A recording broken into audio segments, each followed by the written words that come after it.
우스라고 하는 곳이 어딘지 모르는데 욥기를 읽으면 우스라고 하는 곳에 욥이 살고 있었습니다. 근데 성경에 보니까 그는 흠이 없고 정직하였으며 하나님을 경외하며 악을 미워했다 합니다. 너무나 그냥 평판이 좋았어요. 그런데 재산도 많았어요.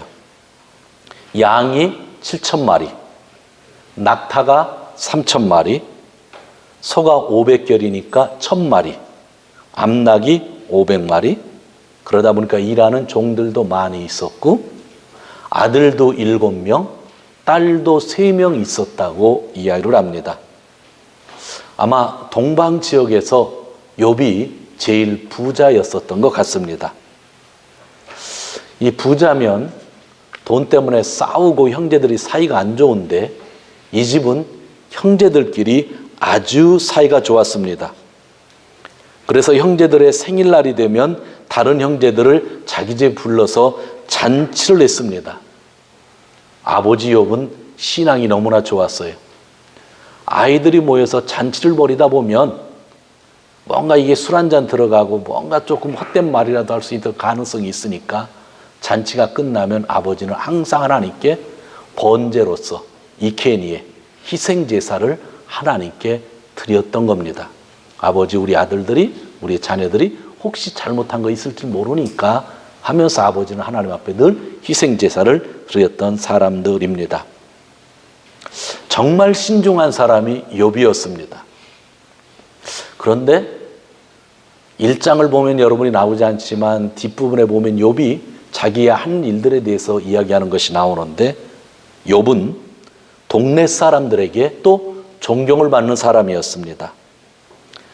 성문회관이나 광장에 자리를 잡고 있으면 젊은이들은 욥을 보고 비켜섭니다. 노인들은요 일어나서 욥에게 인사를 합니다. 욥이 지나가면 사람들은 말하던 것을 멈추고 욥을 칭찬하기 시작합니다. 욥은 고아를 돌보아 주었고 죽어가는 사람들을 살려주기도 했고 늘 정의를 실천하고 다녔습니다. 앞을 못 보는 이에게는 눈이 되어주고 발을 저는 이에게는 발이 되어 주었다고 그렇게 고백하고 있습니다. 그리고 악한 일을 행하는 사람은 그 공동체에서 그 동네에서 항상 몰아낸 사람이 욥이었습니다. 욥이 미소를 지으면 사람들은 새로운 확신을 얻고 욥이 웃는 얼굴을 하면 사람들은 새로운 용기를 얻었습니다. 욥은 이웃을 사랑하고 하나님을 너무나 사랑했던 정말 완벽한 사람이었습니다. 모든 것이 갖추어진 사람이었습니다. 성경에 보면 아브라함에 대한 글도 많이 있고 다윗의 글에 대한 말도 있는데 욥은 그들보다 더 완벽한 삶을 살았던 사람입니다. 다윗은 자녀들에게 문제가 있었잖아요. 근데 욥은 자녀들까지도 화목했었던 겁니다. 아브라함은 실수해서 죄를 지었는데 욥은 실수해서 죄를 지었다는 구절이 한 구절도 나오지 않는, 아마 성경 속에서 사람으로서 가장 완벽한 삶을 살았던 사람이 욥일 것입니다. 그런데 어느 날 그는 아무런 이유도 없이 고통 속에 빠져갑니다. 사람이 뭔가 잘못을 했다가 고통에 빠지면, 다윗이 잘못을 했죠. 엄청난 잘못을 했는데 그 잘못 때문에 태어난 아기가 병이 걸렸을 때에 그는 하나님 앞에 회개 기도하면서 살려달라고 얼마나 울면서 기도했는지 몰라요. 그런데 병에 걸렸던 아기가 바로 죽었죠. 그는 어쩔 수 없다고 생각했어요. 다윗은 자기가 한 잘못 때문에 온 결과일 수도 있겠다는 생각을 하며 기도를 하고 회개를 했죠. 근데 욥에게는요 그런 잘못이 없었다 성경에서 얘기해요. 완벽한 사람의 삶을 살았다 얘기를 해요. 그런데 욥에게 온 고통이 있는데 성경에서 욥보다 많은 고통을 당한 사람은 한 사람도 없습니다. 예수님은 십자가에서 돌아가셨지만 돌아가시기 전까지의 그 고통은 욥의 고통이 더 큽니다. 인간이 죽지 않고 살아서 당한 고통 가운데 욥보다 강한 고통을 당한 사람은 아마 없을 겁니다. 그렇게 완벽했던 사람이 고통을 당하는 거죠. 그러면 욥은 오늘 우리에게 무슨 말씀을 하려고 하는 것일까요? 고통당하는 우리에게 고통이 왜 있는 것인지, 그리고 고통은 우리가 어떻게 해결해야 되는지 그런 답을 주는 것이 욥기입니다. 욥기를 1년에 한두 번씩 꼭 읽으시면 여러분들은 엄청난 지혜를 얻을 것이며 이 세상에서 여러분들의 삶은 아마 빛이 날 겁니다. 그 정도로 욥기가 중요한 것입니다. 고통 속에 빠져들이는데 숨을 쉴 틈이 없습니다. 스밧 사람들이 공격해 옵니다. 가축을 잡아가고 종들을 죽였다고 거기서 살아남은 종이 와서 욥에게 보고를 합니다. 막 보고를 하는데 또 다른 종이 와서 욥에게 보고를 합니다. 하늘에서 불이 떨어져서 양떼와 목동들을 다 살라버렸다고 합니다. 말이 끝나기 전에 또 다른 사람이 와서 보고를 합니다. 갈대아 사람들이 공격해 오는데 낙타를 끌고 가고 종들을 죽였습니다. 세상에서 제일 부자였던 욥이 한순간에, 1년이라는 시간이 있었던 것도 아니고 그냥 한순간에 완전히 재산을 다 잃어버렸습니다. 이와 같은 고통이 어디 있을까요? 무슨 징조가 있었던 것도 아니에요. 그냥 한순간에 다 잃어버린 겁니다. 그런데 더 마음이 아팠던 것은 강풍이 갑자기 일어난 겁니다. 자녀들이 화목해서 한 자녀 집에서 잔치를 벌이고 있는데 갑자기 광야에서 강풍이 불어오더니 자녀들이 잔치를 벌이는 집을 전부 날려버리고 10명의 자녀가 그 즉시 다 죽어버립니다. 그게 욥기의 시작이죠. 그런데 욥은 그래도 하나님을 원망하지 않고 이런 말을 했습니다. 빈손으로 태어났으니 빈손으로 돌아갈 것이다. 불교 용어 중에 공술의 공수거가 있는데 그 불교의 가르침보다 훨씬 빠른 시대에 욥이 한 말입니다.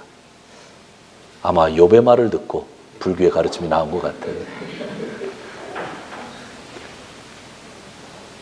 그런데 거기까지 고백했던 욥에게 몸이 이상하게 되었습니다. 악성 종기가 났는데 머리 끝에서 발끝까지 종기가 나왔고 너무나 가려웠고 피고름이 날 때인데 잿더미에 앉아서 옹기 조각으로 자기의 몸을 박박 긁게 되었습니다. 이제 몸이 완전히 그런 몸이 된 거죠. 남은 사람은 부인 한 사람인데 부인이 옆에 오더니 돈이 있을 때는 여보 여보 하다가 돈이 다 없어지고 고통을 당하는 모습을 보고 부인이 이런 말을 합니다. 야 욥, 하나님을 저주하고 죽어버려라 합니다.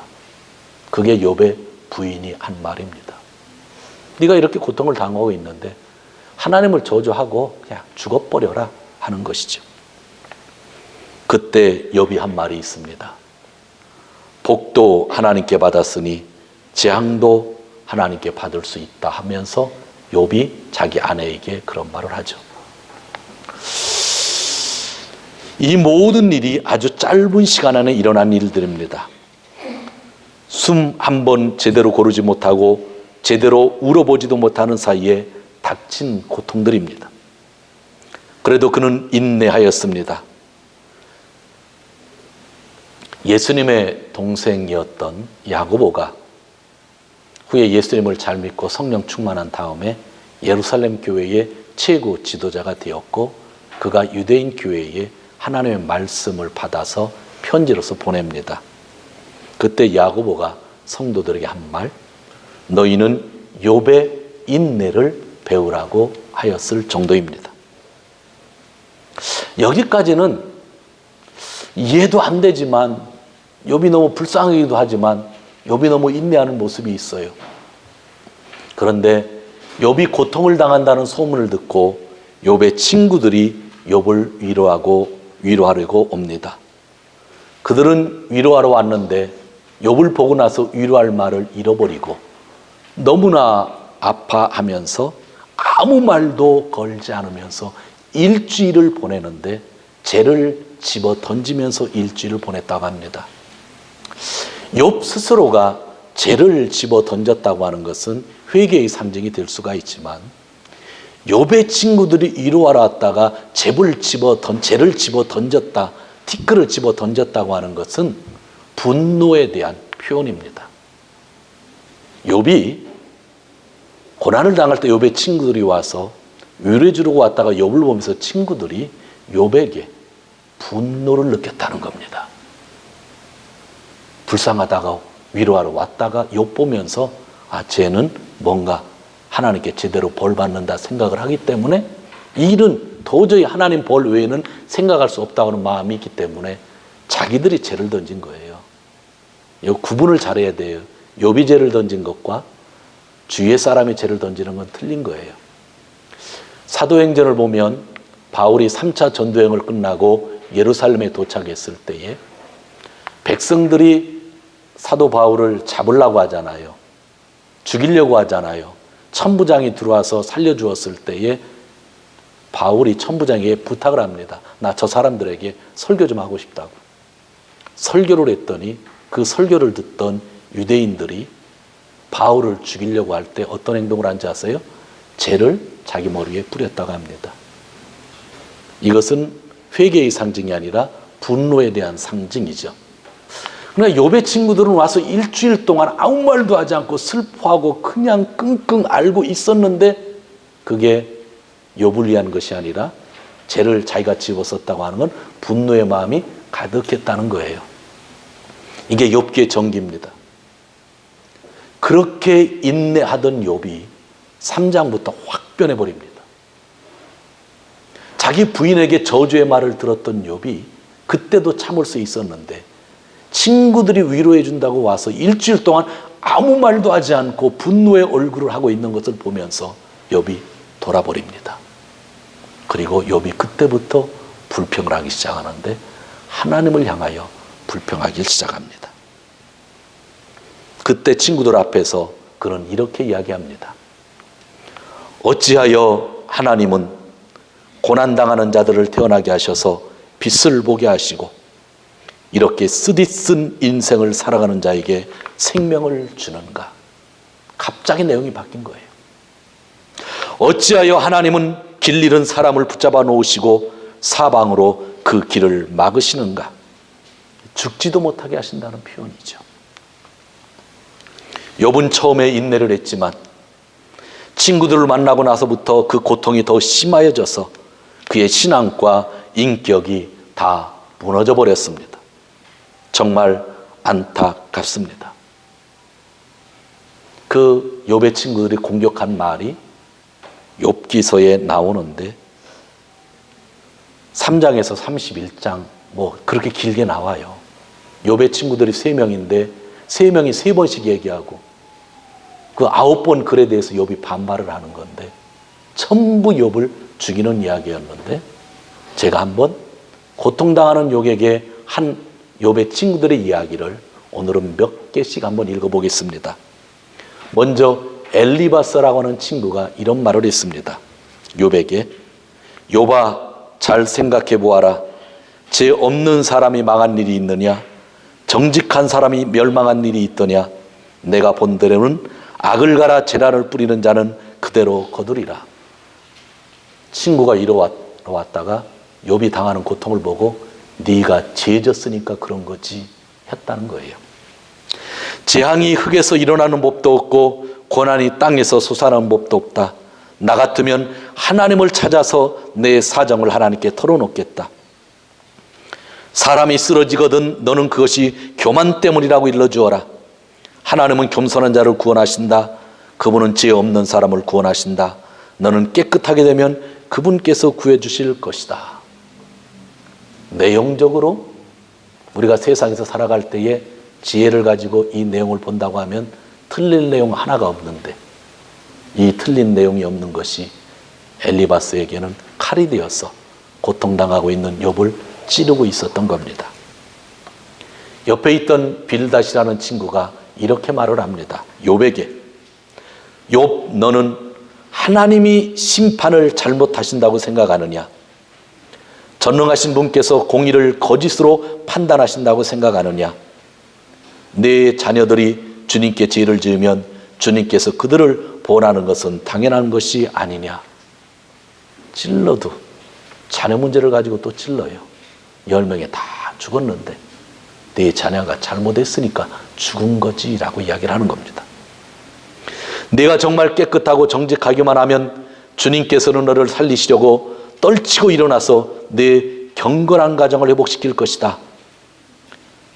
내 시작은 미약하였으나 내 나중은 창대하리라. 한국에서 가게하는 사람들이 제일 좋아하는 성경 구절. 장사 잘 되길 원하니까 내 시작은 미약하였으나 내 나중은 창대하리라. 여러분 가게에 그 글이 있으면 떼어 놓으십시오. 그건 하나님이 하신 말씀이 아니라 욥의 친구 빌닷이 욥을 죽이려고 한 말이죠. 내가 죗값으로 그렇게 됐다는 얘기예요. 하나님은 약한 자를 강하게 하신 건 분명하지만 욥기에 나오는 이 글은 죽이려고 쓴 말이라고 하는 겁니다. 전 그래서 절대로 가게 신방할 때 이 성경 구절을 가지고 안 갑니다. 이 성경 구절을 가지고 오신 목사님이 계셨으면 아마 성경 안 읽으신 분일지 몰라요. 그 정도로 제가 지금 욥이 당하는 아픔을 이야기하고 있는 겁니다. 악한 자의 집안은 반드시 이런 일을 당하며 하나님을 알지 못하는 자가 사는 곳이 이렇게 되고야 말 것이다. 지금 고통 속에서 옹기조각으로 그냥 피고름을 내고 아내에게 저주의 말까지 들은 사람에게 빌닷이 한 말, 요 말만 가지고 세상에 나가서 뿌리면 다 좋은 말이라고 할 거예요. 그런데 고통당하고 있는 사람에게 이 말을 했다는 거예요. 그런데 하나님은 이 말을 나중에 옳지 않다고 하는 거예요. 소발이라고 하는 세 번째 친구가 있었습니다. 한 명이라도 욥을 끌어주면 좋은데 소발은 또 이렇게 이야기합니다. 욥아, 내 생각이 옳다고 주장하고 주님 보시기에 내가 흠이 없다고 우기지만 이제 하나님이 입을 여서서 내게 말씀하시고 지혜의 비밀을 내게 드러내어 주기를 바란다. 너는 하나님이 내게 내리는 벌이 내 죄보다 가볍다는 것을 알아야 된다. 하나님이 두루 지나가시다가 죄인마다 쇠고랑을 채우시고 재판을 여시면 누가 감히 막을 수 있느냐. 악한 자가 꿀꺽 삼킨 재물을 다 토해냈다. 하나님은 이렇게 그 재물을 그 악한 자 입에서 꺼내어서 빼앗긴 사람들에게 되돌려 주신다. 세상에 있는 지혜들이죠. 인과응보.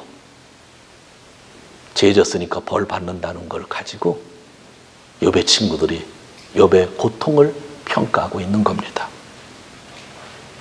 이러한 내용으로 엘리바스, 빌닷, 소발이 3번씩이나 욥과 논쟁을 합니다. 욥은 9번이나 그들에게 화를 내면서 변명을 합니다. 화를 내며 변명하는 욥을 보면 너무나 불쌍합니다.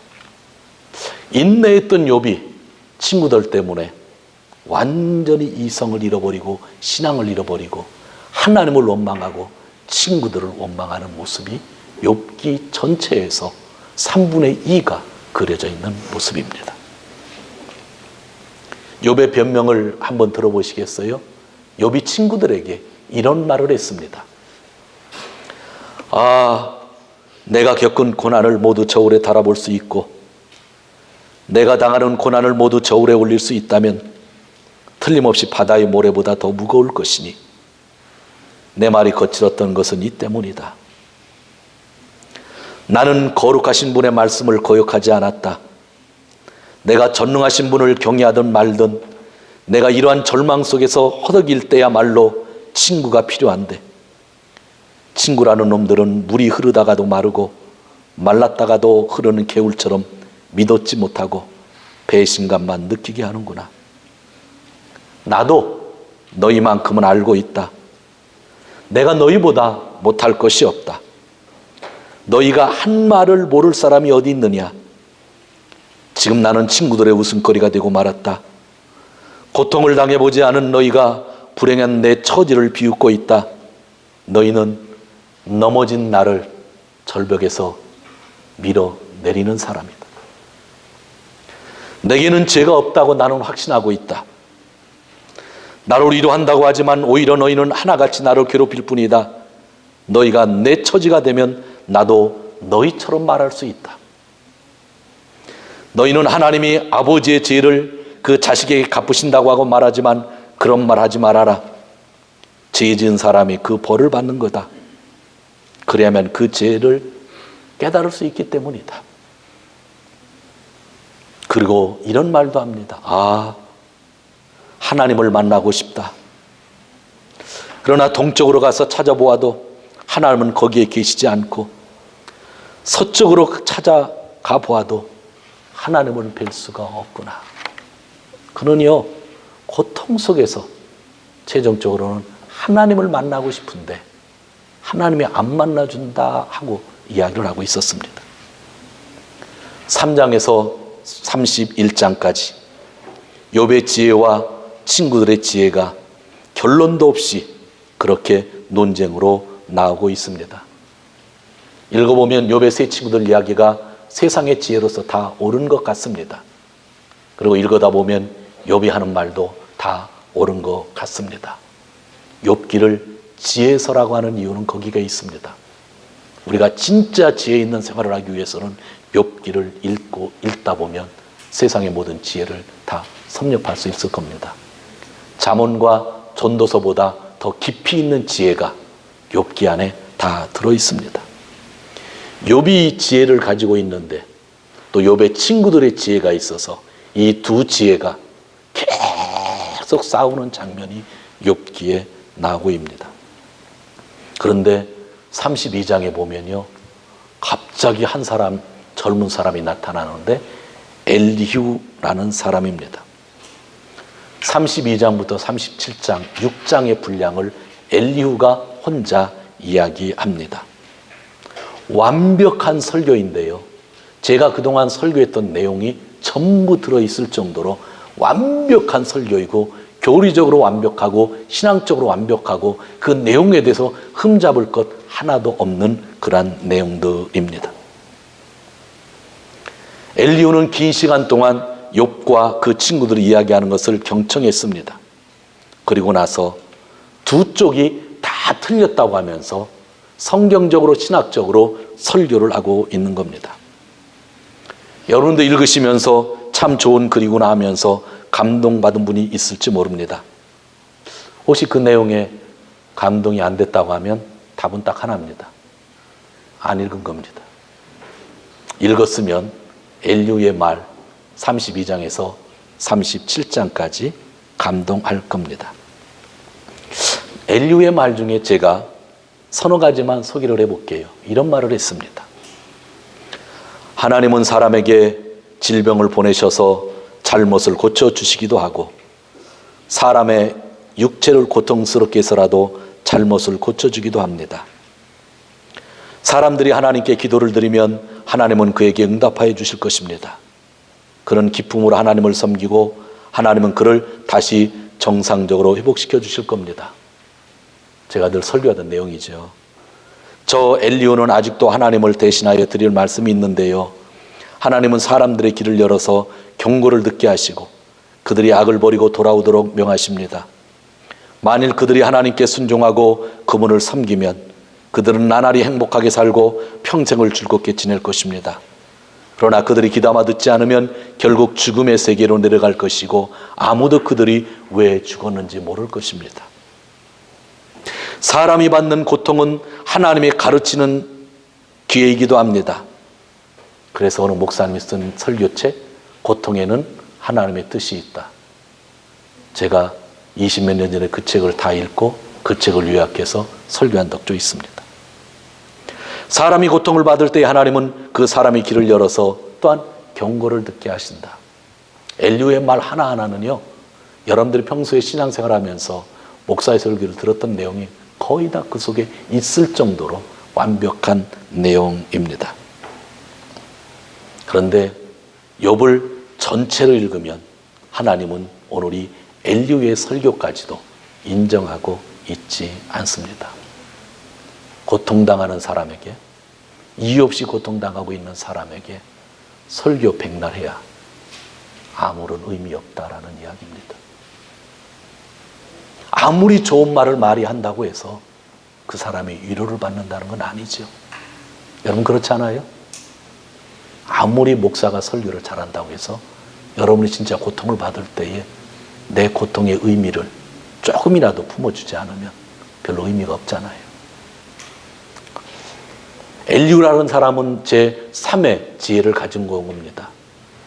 친구들의 지혜가 있고 욥의 지혜가 있고 엘리후는 신학적으로 완벽한 설교를 했던 겁니다. 그러나 인간이 당하는 고통에 대한 질문에 대한 답은 거기에서 찾을 수가 없었던 것입니다. 저는 목사로서 엘리후의 글을 읽을 때마다 늘 마음이 아픕니다. 아무리 좋은 이야기를 해서 그 사람의 고통이 사라지는 것은 아니라는 것을 알고 있기 때문이죠. 제가 여러분에게 그런 말씀을 드린 적이 있습니다. 하나님이 얼마나 능력이 많으시냐면 천지를 만드신 하나님이시라고 한다면 여기 배명덕이 죄를 짓고 있을 때에 하늘에서 말씀으로 배명덕의 죄가 사라져라 해도 사라지는 겁니다. 전능하신 하나님이니까요. 그런데 하나님은 왜 그렇게 하지 않으시고 인간이 되어서 이 세상에 오셨을까요? 완벽한 말씀을 하늘에서 다 할 수 있는데도 불구하고 왜 와자 인간이 되어서 오셨을까요? 아무리 엘리후가 완벽한 말을 한다 할지라도 이 지혜에 대한 답은 엘리후가 줄 수 없었다는 거예요. 왜 인간이 고통을 받는지에 대한 답은 이 완벽한 설교도 줄 수 없었다라고 하는 그런 이야기를 하고 있는 겁니다. 아니 땐 굴뚝에 연기 나랴 하는 사람이 있죠. 그게 욥의 친구들 얘기죠. 야, 난 불태운 적 없다 하는 게 누구예요? 욥이죠. 근데 그것을 성경적으로 신학적으로 잘 정리한 게 누구라고요? 엘리후. 오늘 설교 제목은 지혜의 근원이신 하나님이십니다. 욥기가 가르치려고 하는 것은 오직 하나님만이 지혜의 근원이라는 겁니다. 욥이 지혜를 찾을 수 없고 욥의 친구들이 수십 년, 수백 년 자기 조상들에게 받은 지혜가 있고 사람들을 본다고 해서 찾을 수 없고 목사가 설교를 잘하고 신학적으로 아무리 뒤진다고 해서 인간들은 그 지혜를 알 수 없다. 지혜의 근원은 오직 하나님이라고 하는 것을 오늘 욥기가 가르쳐 주는 겁니다. 그러면서 그 가르침을 주기 위하여 너무나 큰 고통 속에 있는 욥의 모습을 보여주시고 있는 겁니다.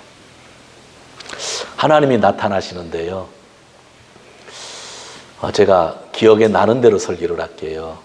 38장에서 41장이에요. 조금 전에 우리가 하나님 38장을 읽었잖아요. 근데 41장까지 내용이고 42장이 별도 내용인데 42장은 다음 주에 설교를 해요. 하나님이 갑자기 엘리후의 설교가 끝난 다음에 나타나셔서 욥에게 질문을 합니다. 욥, 너 아는 것이 있느냐? 그러는 거예요. 너 아는 게 얼마가 돼? 천지를 만드는 거, 이 물이 어떻게 움직이는지, 비가 어떻게 생기는지 너 아는 거 있냐? 아는 거 있냐? 아는 거 있냐? 누가 그렇게 했냐? 누가 그렇게 했냐? 누가 그랬겠냐?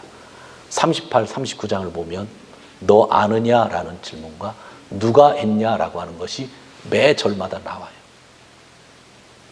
그러니까 욥이 얘기하는 거예요. 욥에게 너 뭘 안다고 그래? 너 이거 아니야? 이거 아니야? 이거 아니야? 하나님이 하나하나 지적하는데 욥이 알 수 있는 건 하나도 없는 거예요. 그리고 40장 41절에서 하나님이 뭐라고 하냐면 너 할 수 있냐? 누가 그것을 했냐라는 질문을 하는데 거기에 나오는 내용 중에 욥이 할 수 있는 건 하나도 없어. 하나도 없어. 저는요 38장에서 41장을 순식간에 읽어가면요 숨도 못 쉬겠어요. 왜냐하면 하나님이 저에게 하는 질문 속에서 대답할 게 아무것도 없는 거예요. 하나님이 너 아냐 했는데 전부 모르는 내용만 나에게 물어보시는 거예요.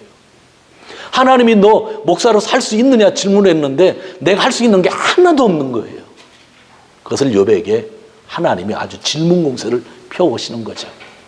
그때 욥이 처음에 대답한 말, 하나님 나는 비천한 사람입니다 라고 대답했어요. 그리고 두 번째 그가 대답한 것이 하나님의 계획이 있다는 것을 나는 깨닫고, 이게 고통에 대한 하나님의 계획이겠죠. 내 주장을 거둬드립니다. 이 두 마디 한 거예요. 하나님이 너 알고 있느냐 계속 질문하고 누구냐 누가 일을 했느냐 질문할 때 2장 계속 듣던 욥이 갑자기 하나님 저는 비천한 사람입니다. 가난한 사람입니다. 고백을 하는 거예요. 그리고 너는 할 수 있느냐 누가 했냐는 계속 질문을 했더니 욥이 마지막에 주님이 세우신 계획이 있다는 것을 제가 알고 내 주장을 거두어 드립니다 하고 욥기가 끝나는 거예요.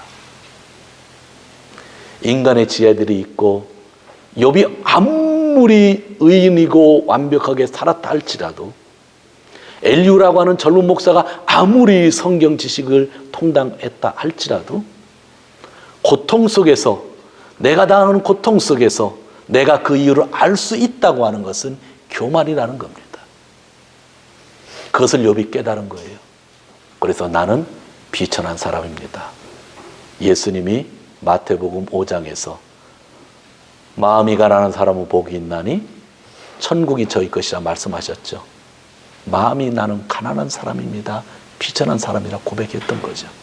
그리고 주님의 계획이 있는데 내가 여러 가지 주장했던 것을 거둬드립니다. 이것은 여러분들에게 너무나 중요합니다. 여러분들이 당하는 고통이 있을 때 이 말씀이 중요하고, 또 한 가지 중요한 것은 여러분 주위에 있는 사람이 고통당할 때 여러분들이 결단해야 될 일이 있습니다. 내가 고통당할 때 내가 이야기해야 될 것은 단 한 가지입니다. 나는 비천한 사람입니다. 내 주장을 거둬드립니다. 말밖에 할 수 없다는 거예요. 주님의 계획이 있기 때문에. 그런데 이것은 답이에요. 답인데 오늘 설교의 마지막은 적용을 하려고 그래요. 그것은 내 주위에 있는 사람들에게 대한 적용이에요. 내 주위에 고통당하는 사람이 있어요. 근데 어떤 사람은요, 욥의 세 친구들처럼 얘기하는 사람이 있어요. 저 같은 목사들은요, 엘리후처럼 그에게 얘기를 해요. 근데 하나님은 아니라는 거예요. 아니라는 거예요. 우리는 얼마나 우리의 입술을 가지고 고통당하는 사람들을 욕했을까요? 여러분들 기억이 안 나시겠죠? 근데 여러분이 고통당할 때 들은 말은 다 기억하시죠? 다 기억하시죠? 세 친구와 같고 엘리후와 같지 않았나라고 하는 생각을 마지막에 여러분들이 해주시면 다음 주 설교를 통해서 제가 정리하려고 합니다. 어떤 성도가 여러 가지 병에 걸립니다. 몸과 정신이 약한 성도도 있고요. 성도 가운데는 이혼을 하신 분이 있고 재혼을 하신 분들이 있습니다. 그때 여러분들은 그 성도들에 대해서 어떤 말을 하셨나요? 성도가 교통사고나 여러 가지 사고를 당했습니다. 그때 나는 어떤 생각을 했습니까? 혹시 저 양반 주일 예배에 빠져서 요즘 헌금 안 해서 그랬지 않았나 하는 말 쉽게 해보신 적 없나요? 어떤 성도가 사업이 잘 되지 않습니다. 취업을 하지 못합니다.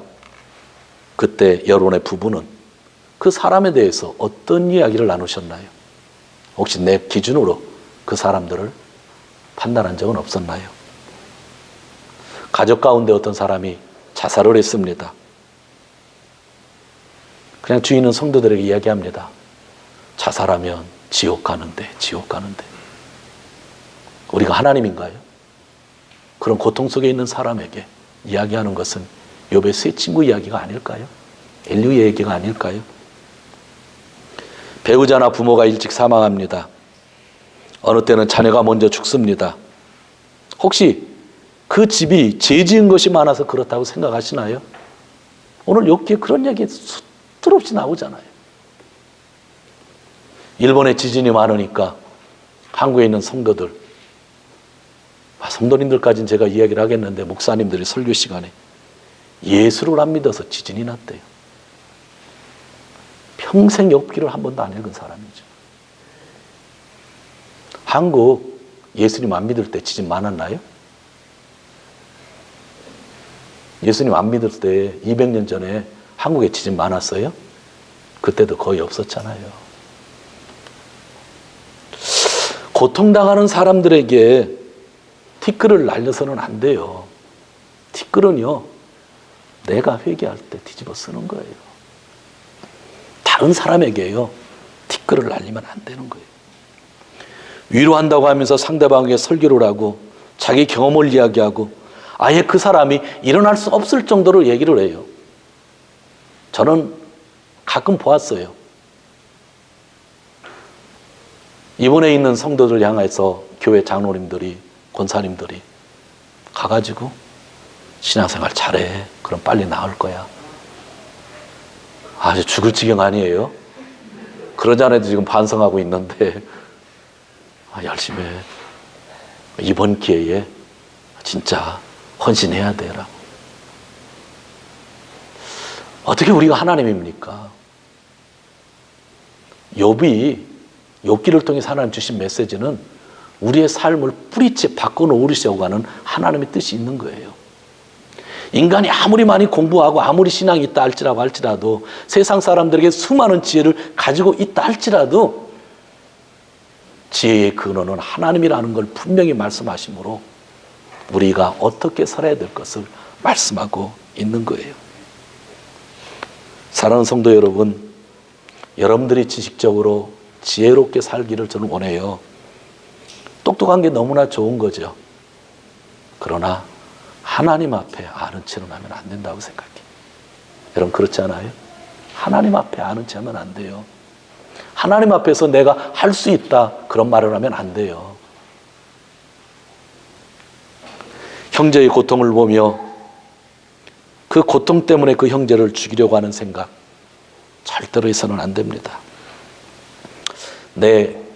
아무 생각 없이 던진 그 잘난 말 하나 때문에, 나의 좋은 신앙 때문에 상대방이 더 고통스러워질 수도 있다고 하는 것, 이런 지혜를 통해서 우리가 발견해야 됩니다. 나와 관계없는 것이라고 한다면 그 사람이 하나님을 만날 때까지 우리가 서투른 말을 안 했으면 좋겠어요.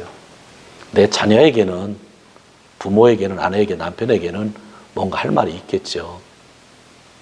그러나 나와 직접 관계없는 일이라고 한다면 모든 건 지혜의 근원이신 하나님께 맡기고, 그냥 아파하면 안아주고요, 친구라고 하면 그냥 한번 이렇게 꺼놔주고요, 그랬으면 좋겠어요. 내 시작은 미화가였으나 내 나중은 창대하리라. 얼마나 좋은 말이에요. 근데 이 좋은 말이 친구를 죽이는 말로 사용되었다고 하는 것, 우리가 꼭 기억해야 됩니다. 욥은 나는 알 수 없고 나는 할 수 없습니다. 나는 비천한 사람입니다. 나는 주님의 계획을 위하여 내 주장을 내려놓습니다. 그렇게 이야기를 했습니다. 답이죠. 이 답만 가지고 있는 것이 아니라 이 말씀을 듣고 앞으로 고통당하는 사람들에게, 어려움을 당하고 있는 사람들에게 기도 제목이 많은 그러한 성도를 대할 때에 우리가 어떻게 살아야 될 것인지를 조금은 서로가 다짐했으면 좋겠다라고 하는 생각을 합니다.